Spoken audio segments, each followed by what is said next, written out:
এই মুহূর্তে সরাসরি থাকবেন Sandip Chakraborty, Indian centre for space ফিজিক্সের ডিরেক্টর। সন্দীপবাবু, আপনাকে স্বাগত জানাই। পড়ুয়ারা রয়েছে আমাদের সঙ্গে, যাদের কিন্তু প্রচুর জিজ্ঞাসা রয়েছে এই মহাকাশ গবেষণা নিয়ে। আর ইতিমধ্যে মাত্র 15 মিনিট বাকি শুভাংশু শুক্লাদের রওনা হতে। কৃষ্ণেন্দু অধিকারী আমাদের সঙ্গে সরাসরি রয়েছেন। কৃষ্ণেন্দু,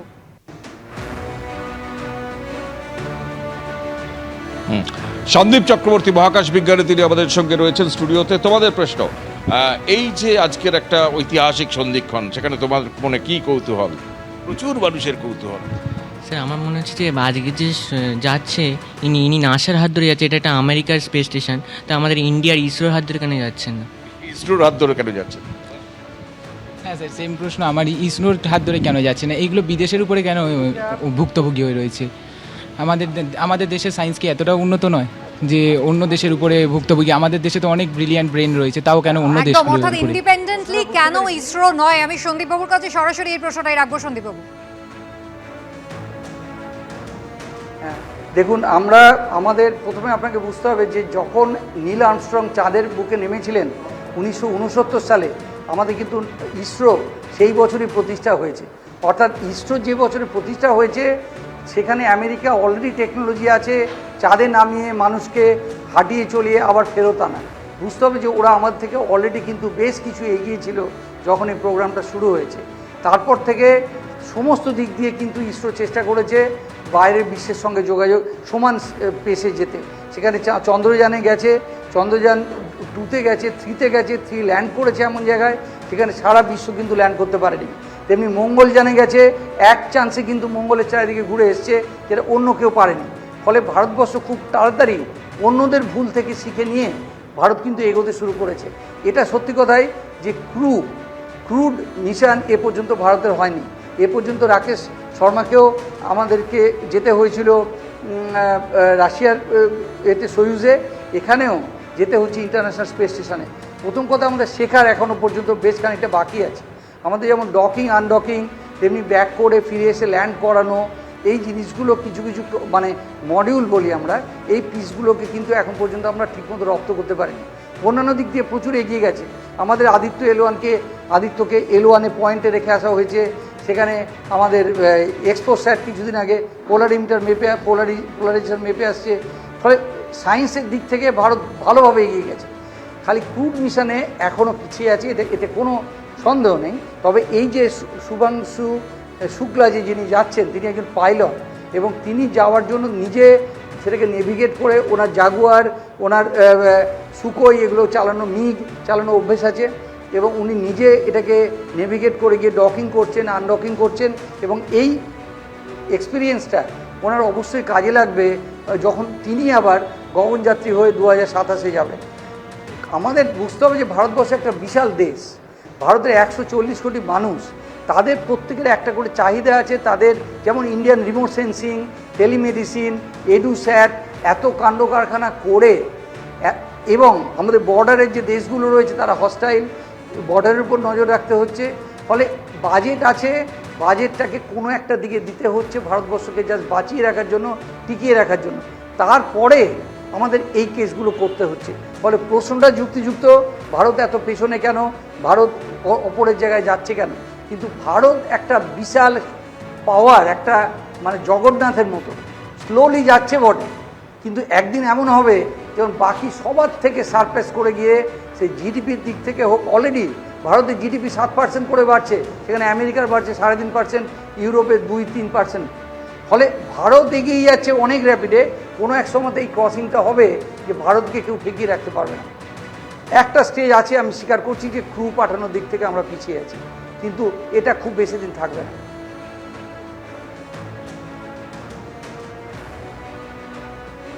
চলো, প্রচুর কৌতূহল মানুষের এই মাহেন্দ্রক্ষণের সাক্ষী হয়ে তারা এখানে প্রচুর প্রশ্নও আসছে। আমরা সরাসরি সেই প্রশ্ন নেব।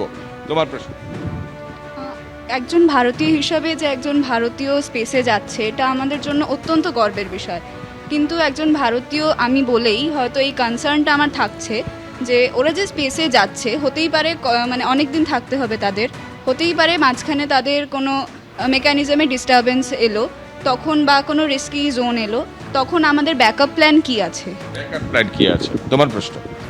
আমার প্রশ্ন হচ্ছে যে ঠিক কতদিন সময় লাগবে এই যাত্রার জন্য, আর হচ্ছে যেমনটা হয়েছিল সুনিতা উইলিয়ামসের সঙ্গে যে একটা নির্দিষ্ট সময়ের জন্য গিয়ে অনেক দিন আটকে ছিল সেখানে, কিন্তু এক্ষেত্রে ঠিক এই মানে ঠিক কতটা আমরা গ্যারেন্টি দিতে পারছি এটার জন্য যে ঠিক কতটা সময় লাগবে, বা মানে ঠিক নির্দিষ্ট কত সময়ের জন্য আমরা সেখানে একজন ভারতীয়কে পাঠাতে পারছি। সন্দীপবাবুর কাছে সরাসরি প্রশ্ন যে ব্যাকআপ প্ল্যান কি আছে যদি কোনো অঘটন ঘটে, আর কতদিন সময় লাগতে পারে? দুটো স্পেসিফিক প্রশ্ন। দেখুন, কোনো স্টেপ আছে যার কোনো ব্যাকআপ নেই। মানে একবার মনে করুন, এটা প্রথম কথা সব কটা প্যারামিটার যেহেতু ফেভারেবল আছে সেহেতু ওটা গিয়ে পৌঁছচ্ছে। আগের বার আপনারা জানেন যে সুনিতা উইলিয়ামসের কেসে উনি নিজে পাইলট হিসাবে একটা সম্পূর্ণ নতুন একটা স্পেস ক্রাফট নিয়ে গিয়েছিলেন, বোয়িং কোম্পানি স্টারলাইনার, যেটা কোনোদিন মহাকাশে যায়নি। কাজেই সেইটার কতগুলো থ্রাস্টার ফেল করেছিল, সেই জন্য ওনার ডকিং করতে প্রবলেম হয়েছিল, ওনার স্পেস স্যুট লিক করছিল। তারপরে দেখা গেল যে পোর্টে গিয়ে ওনাকে উদ্ধার করতে যাবে, সেই পোর্টে যে স্টারলাইনারটা বসে আছে সেই পোর্ট, অর্থাৎ এই যে ইন্টারন্যাশনাল স্পেস স্টেশনের যে পোর্টগুলোতে যেখানে তারা গিয়ে ডকিং করে থাকে, সেই পোর্টগুলোকে ফাঁকা না করলে ওনাকে উদ্ধার করতে যাওয়া যাচ্ছে না। ফলে এইগুলো সময় লাগে। এটার জন্য আমরা জানি যে প্রায় 9 মাসের মতো সময় 9.5 মাস সময় লেগেছিল। এবং ব্যাকআপ প্ল্যান বলতে যেটা হচ্ছে যে আগে যেটা লিকেজ হচ্ছিল সেই লিকেজটাকে কমপ্লিটলি কন্ট্রোলের মধ্যে আনা হয়েছে। ফলে এটা ইন্টারন্যাশনাল স্পেস স্টেশনের রুটিন হবে, আনডকিংটা রুটিন হবে, এবং আমার মনে হয় যে এটায় আমাদের ফেলিওর হওয়ার প্রবাবিলিটি অলমোস্ট জিরো, কারণ এটা প্রত্যেকটা টেস্টের মডিউল। আচ্ছা, দ্বিতীয় যে উনি একটা প্রশ্ন করছিলেন যে বোধহয় কতক্ষণ সময় লাগবে ইত্যাদি, তো উনি যেটা প্রশ্ন করছেন আমাদের আজকে রওনা দিচ্ছে, আপনাকে বুঝতে হবে যে এই যন্ত্রটা, এই যে ইন্টারন্যাশনাল স্পেস স্টেশন 28,000 কিলোমিটার বেগে 90 মিনিটে সারা পৃথিবীকে একবার করে ঘুরছে। এমন করে আমাদের টাইমিং করে ছাড়তে হচ্ছে যাতে এরা দুজনে মিলে এক জায়গায় গিয়ে জড়ো ঠিক টাচ করে ঠিক বিকেল 4:30 সময় কালকে। তারপরে কিন্তু ডকিংটা হবে, এবং এই ডকিংটা করতে 28টি ঘন্টা সময় লাগছে। তারপরে 2 ঘন্টা লাগবে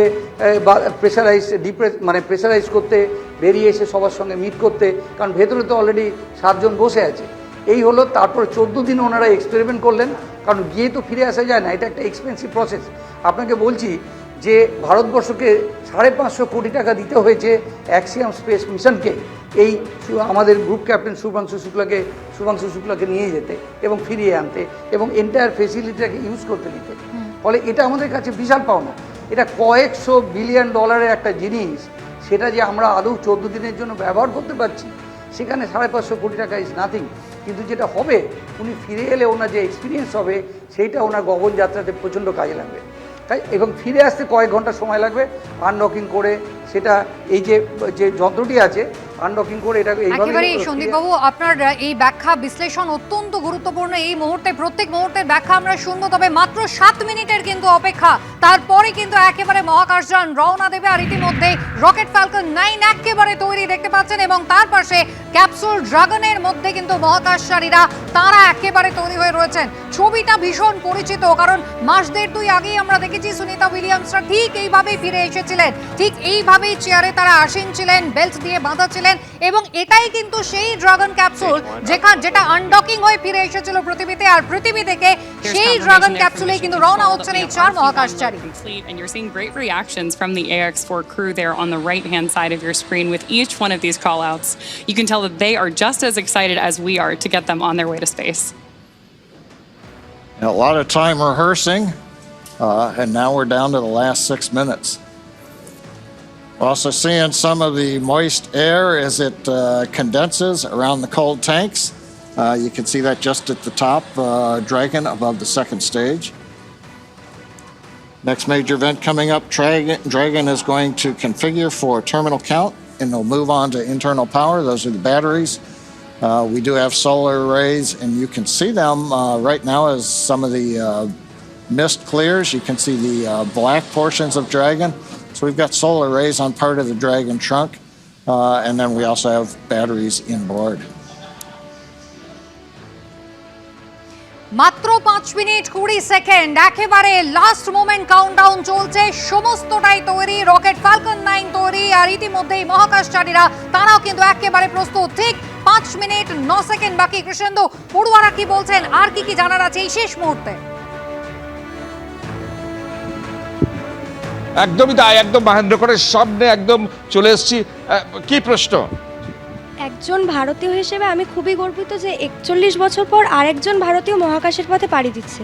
তো আজ ভারতে জনসংখ্যার ক্রমশ বৃদ্ধি পাচ্ছে, তাই বসতি নির্মাণ নিয়ে অনেক সমস্যা দেখা দিচ্ছে। তো সৌরজগতের অন্য কোনো গ্রহে কি মানুষের জীবন ধারণের উপযোগী করে তোলা যেতে পারে? বিজ্ঞানকে কাজে লাগে কোনোভাবে? একই প্রশ্ন ছিল আগেও, যে পৃথিবীর কোনো বিকল্প বাসস্থানযোগ্য কোনো জায়গা চিহ্নিত করা যায় কিনা তোমার? আমার সব থেকে ভালো লাগছে আমি একজন ভারতীয়, এবং সব থেকে শুনে এটা আরও বেশি ভালো লাগছে যে আমার মতো আরও একজন ভারতীয় এভাবে মহাকাশ যাত্রা করছেন। এবং আমার এটা আজকে প্রশ্ন যে পরবর্তীকালে যেন আমি আরও শুনতে পাই যে আমাদের দেশের নাম এভাবে আরও বেশি মানে উজ্জ্বল হচ্ছে, এবং যাতে আরও অন্যান্য ভারতীয়রা এইভাবে মহাকাশ যাত্রা করতে পারে। একদমই তাই, একদম মহেন্দ্রগড়ের সামনে আমরা চলে এসেছি। And then we'll see the strong back pull just about 2 degrees away from Falcon 9 in the final lead up to launch. Then at liftoff, it'll move to a full 45 degrees away from the rocket. Great live shots there of the capsule on board the rocket here. Yeah, Ronnie, it takes about 20 seconds for the hydraulics to open up those clamp arms that held on to the second stage. Then about 30 seconds, it's hard to see, but that strong back will move just a couple degrees away. And with that, we are just about 30 seconds away from the expected call out that LOX load has been completed on board our first stage.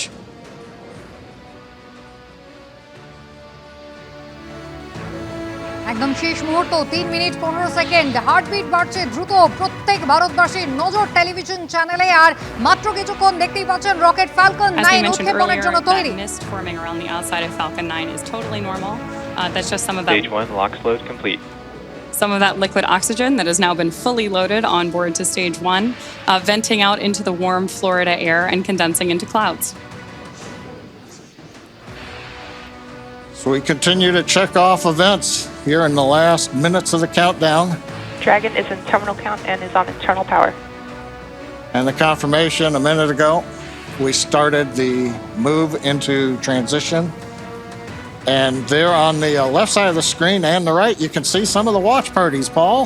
Yeah. Absolutely. On our left side of the screen, you can see the school in India. And then the right side of the screen is the planetarium in Poland, with students and fans of this crew cheering on what's about to be a momentous moment.